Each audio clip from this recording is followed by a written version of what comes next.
कि इसकी थाह ली जा सकती है और इसकी थाह नहीं ली जा सकती। चंद्रमा के लिए कहते हैं कि चंद्रमा की थाह ली जा सकती है, नहीं ली जा सकती, क्या कहते हैं?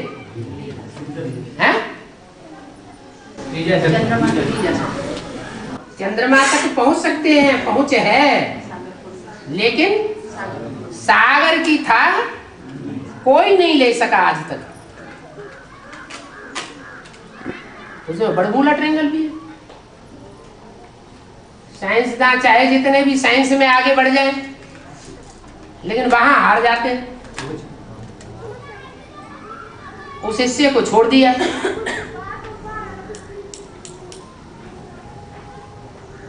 उन्हें मनोवैज्ञानिक शक्ति का पता ही नहीं। और बाबा, इस ईश्वरीय विश्वविद्यालय के रिजल्ट कब आना शुरू होंगे? माने अभी त्रिदेव और अष्टदेव का रिजल्ट शुरू ही नहीं हुआ। क्यों? त्रिदेव और अष्टदेव कौन है ये आपको पता ही नहीं चला अभी। बाकी के मन को बाकी, अरे ये कोई इसका कोई हिसाब है? 8 प्रत्यक्ष हो जाएंगे तो अरे न, बाकी के कब? फिर 100 प्रत्यक्ष हो जाएंगे ना, अरे और बाकी के 16,000 कब? आपके प्रश्न का जवाब तो हो गया कि कब से रिजल्ट शुरू होगा निकलना। तो रिजल्ट तो निकल रहा है।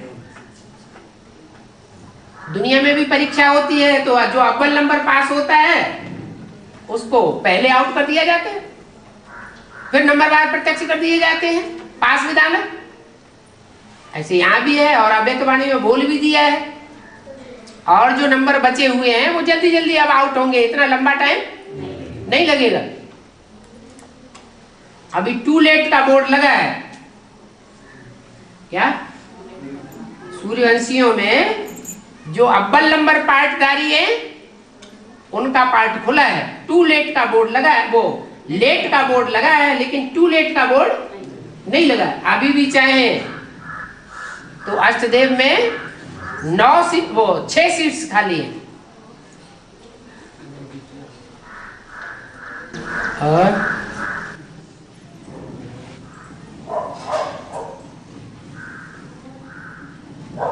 राधा कृष्ण समान जो बच्चे होंगे वो सब नई दुनिया में जन्म लेंगे या पुरानी दुनिया में ले सकते हैं? संगम की पीरियड अरे राधा कृष्ण नई दुनिया में जन्म लेंगे पुरानी दुनिया में? राधा कृष्ण कहाँ जन्म लेंगे? पुरानी दुनिया में जन्म लेंगे। पुरानी दुनिया वाले उनको देख सकेंगे? पुराने शरीर वाले उनको देख सकेंगे? हाँ, तो उनका नई दुनिया में जन्म होगा ना। इसीलिए तो पूछ रहे हैं बाबा कि 4.5 लाख माउंट आबू में अरे कब पहुंचे? जो नई दुनिया होगी पहले छोटी होगी फिर बड़ी होगी? छोटी होगी। धीरे धीरे बढ़ते बढ़ते 9 लाख भी हो जाएंगे। और बाबा यहाँ पे नीलकंठेश्वर का मंदिर है, बहुत नीलकंठेश्वर का मंदिर है। नीलकंठेश्वर बहुत बड़ा मंदिर है, जो 12 ज्योतिर्लिंग है उससे बड़ा शिवलिंग का यहाँ पे मंदिर है। उसका क्या है? उसका रहस्य क्या है? 12 ज्योतिर्लिंग से भी बड़ा ज्योतिर्लिंग है यहाँ पे। बड़ा काम क्या है? जो चलो उस मंदिर की बात छोड़ दो, जो और जो शिव के मंदिर हैं उनमें शिव के मंदिरों में क्या बड़ा काम दिखाया गया? शिव के मंदिर में जो शिव का काम दिखाया गया है, स्थिति दिखाई गई है, वो क्या बड़ी स्थिति दिखाई गई है? कीचड़ में है, लेकिन कीचड़ में रहते हुए भी उपराम स्टेज है। तो उसका खुलासा नीलकंठ मंदिर में कर दिया गया कि सारा उन्होंने विष पी लिया, फिर भी मस्तक में उसका कोई असर नहीं हुआ। बुद्धि प्रभावित नहीं हुई। नहीं तो विषयी विकारी जीवन जिसे ब्रह्मा कुमार का बनता है जिन दिनों में, उन दिनों बुद्धि में से ज्ञान उड़ जाता है कि ठहरा रहता है? उड़ जाता है। न सुनने की इच्छा होती है, न सुनाने की इच्छा होती है। लेकिन नीलकंठ के पार्ट की ये यादगार है, विष तो पिया, लेकिन किस तरह पिया? इस तरह पिया कि मन बुद्धि के ऊपर उसका कोई असर नहीं हो पाया।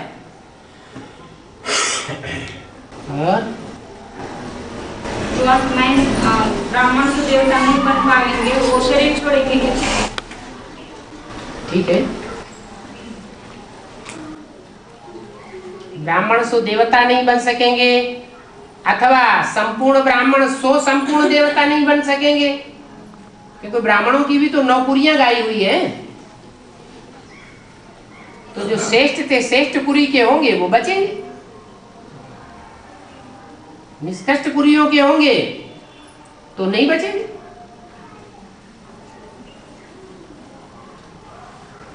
और गौरी शंकर में गौरी लक्ष्मी की आत्मा है, गौरी शंकर कहा जाता है, तो गौरी लक्ष्मी की आत्मा है ना? गौरी किसकी आत्मा है? लक्ष्मी की आत्मा है ना? हाँ, गौरी गौरी की आत्मा है। और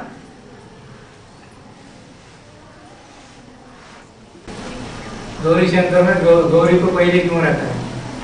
क्योंकि गौरी के बगैर शंकर जी भी गोरे नहीं बनते।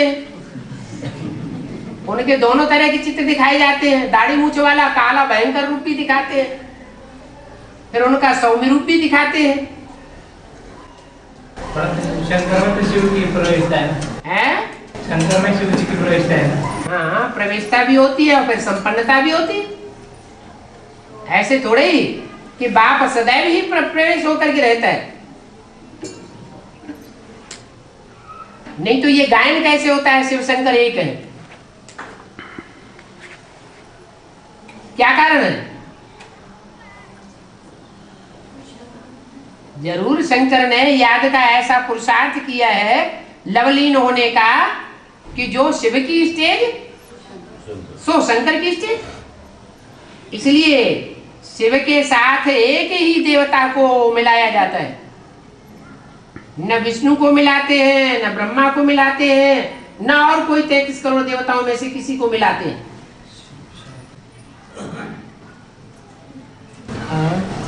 कोई आत्माएं कोशिश करने के बाद भी हिम्मत नहीं कर रही इधर आने का, क्योंकि तुम्हारी संख्या बहुत कम दिखती है। तो या तो उन आत्माओं में भी कोई कमजोरी हो सकती है, या तो कोर्स कराने वालों में इतनी अशक्ति है कि फोर्स नहीं भरते हैं। नहीं बाबा, वो हिम्मत ही नहीं कर रहे, सीढ़ी सुनने के लिए घर पर भी नहीं आना चाहते। हाँ, जो कोर्स कराने वाले हैं उनमें भी तो कोई कमी होगी। बच्चा पावरफुल कब पैदा होगा? है? जब माता पिता पावरफुल हो तो बच्चा भी पावरफुल हो। बीज ही कमजोर है, नहीं वो आने वाली आत्माएं कमजोर है वो। हाँ, वो आत्माएं अपने आप कमजोर हो जाती है। पिता पावरफुल है, रचयिता पावरफुल तो रचना भी पावरफुल। उदाहरण के लिए धर्म पिताओं को देख लो, जितना पावरफुल धर्म पिता उतनी पावरफुल उनकी प्रजा फॉलोअर्स। पहले से ग्लानि सुनाते जाते हो, तुम्हारे बाबा का ही 98 का हाल बताते। तो जो रचयिता बन के बैठते हैं उनमें इतनी पावर होनी चाहिए ना, एक कान से सुने दूसरे कान से निकाल दे। वही उनको बोले कि आप पूरा सुने बिगड़ तो नहीं समझ सकते, इसलिए सीढ़ी सुनने के लिए आना चाहिए। हाँ जी, वो भी स्टेज आवेगी कि सुनना सुनाना ही बंद हो जाएगा, दृष्टि मात्र का ही असर हो जाएगा। जैसे नेहरू जी के कोई भी कितने भी विरोधी होते थे, पीछे से बहुत विरोध करते थे, और जब सामने वो भाषण देने आते थे तो उनके अनुकूल बन जाते थे। ये कौन सी ताकत थी? वाइब्रेशन की पावर थी, आत्मा में पावर थी। और बाबा एडवांस ज्ञान में तो हम चल रहे हैं और ज्ञान तो रोज अच्छा लगता है, मगर उसमें कुछ परिवार वाले यानी कोई सहयोग देते, कोई नहीं देते, कोई ज्ञान में चलते, कोई नहीं चलते। बच्चे भी अभी शादी को आते हैं तो उनके भी अभी क्या नहीं समाज वाले पूछते रहते क्या करना, कैसे करना। अब प्रॉपर्टी के लिए कोई घर नहीं बनाना ऐसा आप कहते, फिर वो रहने के लिए भी प्रॉब्लम होता है। और सर्विस करते हैं तो समझो तंग भी हो जाते हैं, यानी टेंशन बहुत आता है। पर सर्विस छोड़ने की इच्छा होती है, ये ज्ञान ऐसे जैसे जैसे अपन ज्ञान ले रहे हैं तो ऐसे समझ में क्या हल करना, कैसे करना चाहिए। मुरली में बाबा ने ये हमारे लिए नहीं बोला एक कान से सुनो दूसरे कान से निकाल दो, फालतू बात। असली ज्ञान तो हमने सुना हुआ है, सच्चाई क्या है वो तो हमें पता पड़ गई ना। तो हम झूठ से प्रभावित क्यों? हियर नो इविल किसके लिए बोला गया?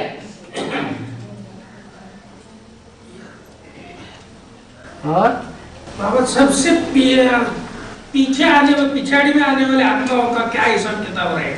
अष्टदेव सबसे पीछे आते हैं कि आगे आते हैं? नहीं, विनाश के समय जब परम धाम से नीचे आते हैं, हाँ? तो पाप पुण्य का क्या हिसाब रहेगा? कर्म ही नहीं करते हैं ना, वो ही हिसाब होगा जो आदि सो अंत। और 2-4 साल हमारी सर्विस रह गई तो अभी दिन पे दिन क्या होता है, वैराग आ रहा है तो अच्छी बात है ना। फिर करना ही नौकरी करना है क्या छोड़ना है? कहते हैं ना बिनु बैराग विवेक न होई। जब तक बैराग नहीं आएगा तब तक ज्ञान जो है वो प्रैक्टिकल रूप धारण नहीं कर सकता। नहीं बाबा, नौकरी करना है क्या छोड़ना है? करना तो नहीं मालूम हो रहे, 4-5 साल तो रह गए और ज्ञान में बिजी रहना ऐसा मालूम होता और उसमें फिर ये भी नहीं है ना, सोच भी नहीं है ना। एक है आसुरी गवर्नमेंट की नौकरी और एक है ईश्वरीय गवर्नमेंट की नौकरी। नौकरी तो दोनों है, तो आप नहीं जानते कि श्रेष्ठ कौन सी नौकरी है और भ्रष्ट कौन सी नौकरी है। लेकिन ये भी कहते हैं कि वो नौकरी छोड़ देना तो आसान है, लेकिन ईश्वरीय गवर्नमेंट की नौकरी पर काबिज होना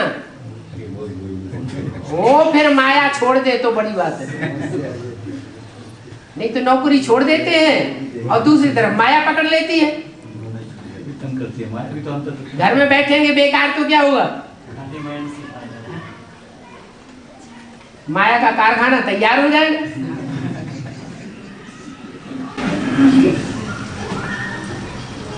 बाबा सेंटर पर जो बैठे वाले जो है ना ब्रह्मा कुमार कुमारी, वो ज्ञान की चर्चा के लिए क्यों नहीं आते या बुलाते क्यों नहीं या कुछ है? क्यों नहीं?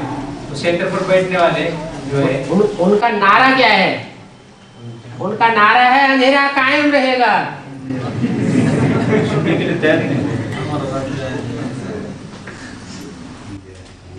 दादी का नारा क्या है? अंधेरा का है? ज्ञान सुनने देंगी? तो परंपरा डाली हुई है, कान में उंगली दे लो, न सुनेंगे और न दूसरों को सुनने देंगे। हो गया।